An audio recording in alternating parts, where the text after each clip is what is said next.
Welcome back to Rusty's Restoration. Here we have a beautiful 1941 Buick Super 8. Just picked up this past weekend.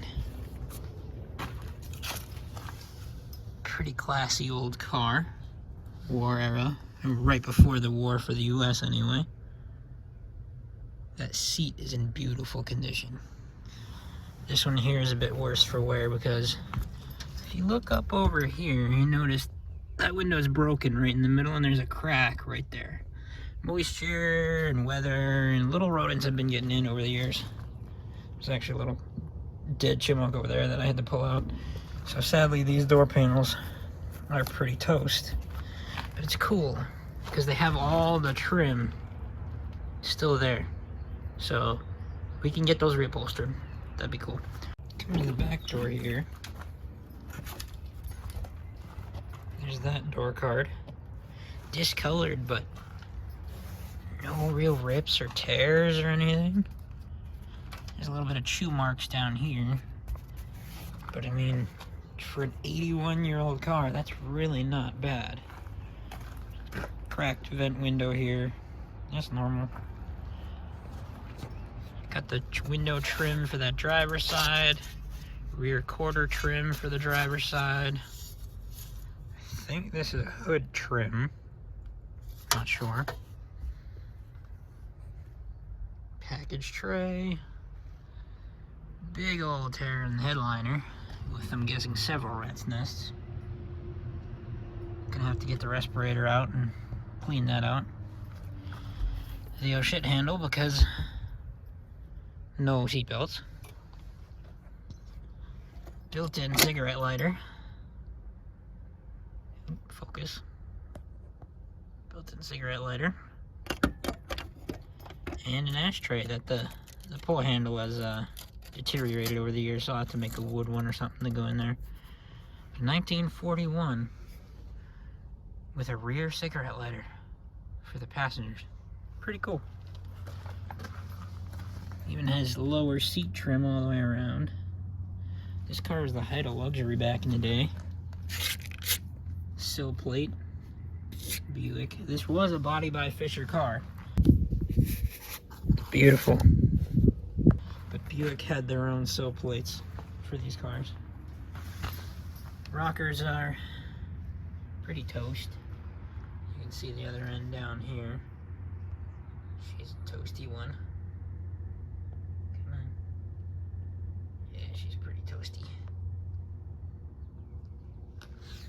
There is some body filler on this car I'll have to dig off, but big old white walls. Still has the hubcaps and trim rings. Probably need some new hubcaps because the other sides are rusty. There's one dent on this vehicle. Apparently the guy that was working on their pool got angry and took a mallet to it. Sucks, but we'll pop it out. Some rust here in the rear quarter. I'm sure there's mud on this right here because you can see the tooling lines and the marks in the mud. A little bit of rust where the trim goes. That's all hidden. I can patch that and have it look fine. One random rot hole here by the trunk. It's a bit strange, but fix that up. This car was repainted at least once. You can tell because there's still tape right here on this front windshield trim. And there's a bunch of overspray right here on the wiper scutcheons. She is a split window, 1941. And she is a Super 8. So what that means is she has the Fireball inline 8-cylinder engine. Big old boat of a car. Coming over to this driver's side, you can really see this crack here. And the opening that let all that moisture in that destroyed that front seat. Holding up the they're holding up the window with an adjustable wrench and a bunch of shins. Yeah, that driver's side door card is gone. Funny, underneath the window trim, there's what looks to be mahogany. So this car was not a cheap car back in the day. I don't know if I trust that odometer. It looks like the bottom says 8,234 miles.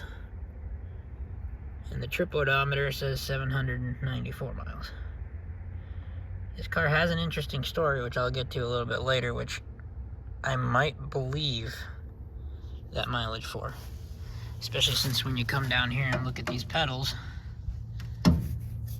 there's no wear marks on the clutch pedal.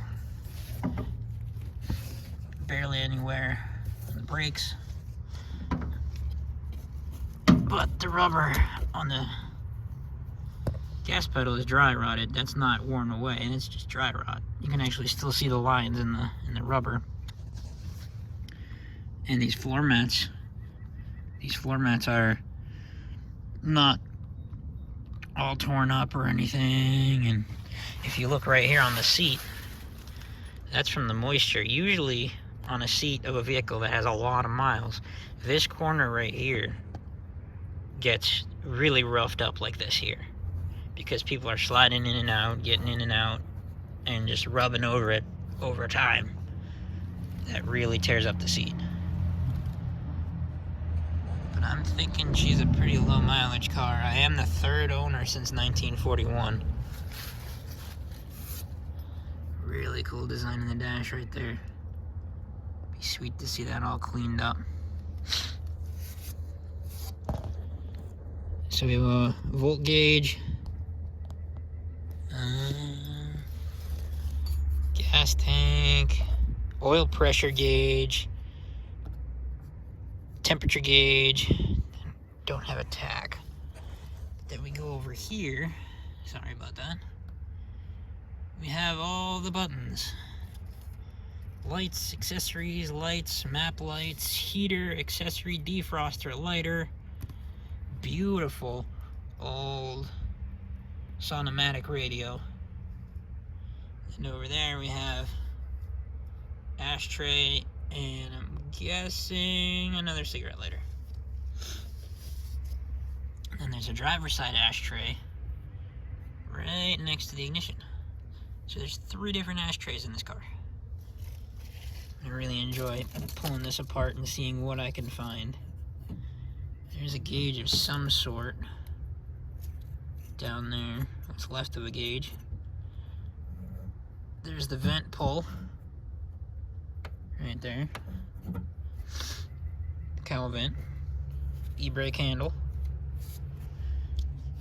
Coming back here. Look at that big, beautiful old steering wheel. Horn ring.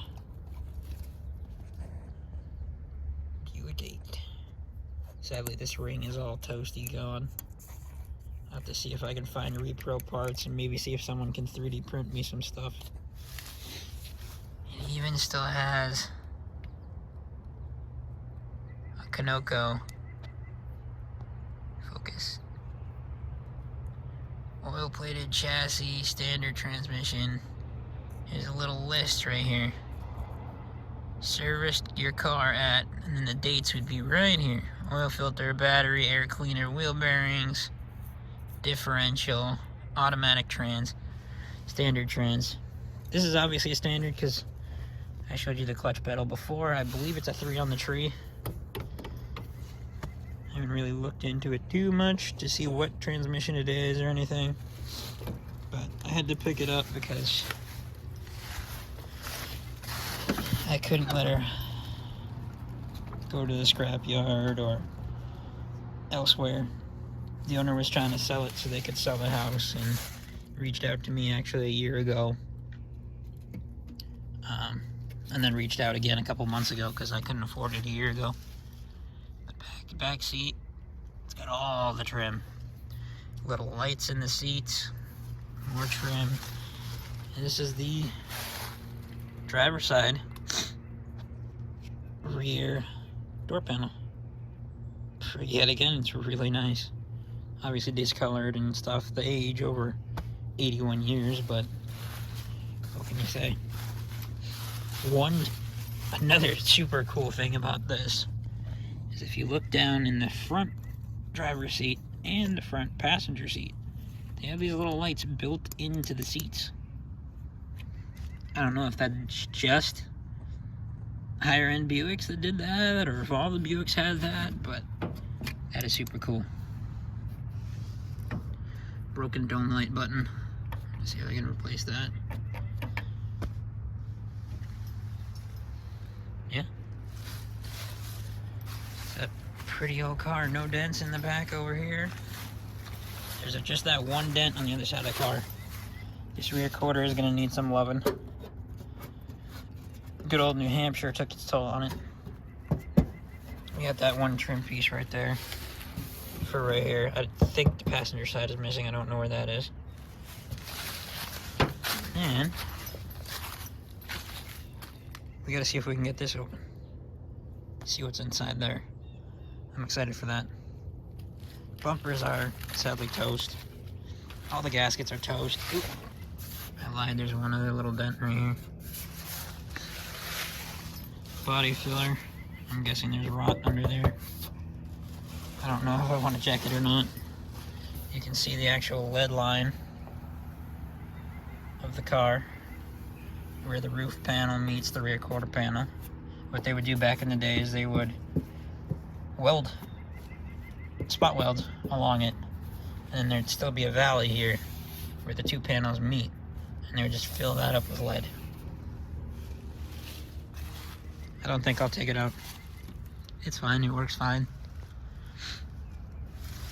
I don't know if someone could tell me in the comments, are these, oh, that one just broke.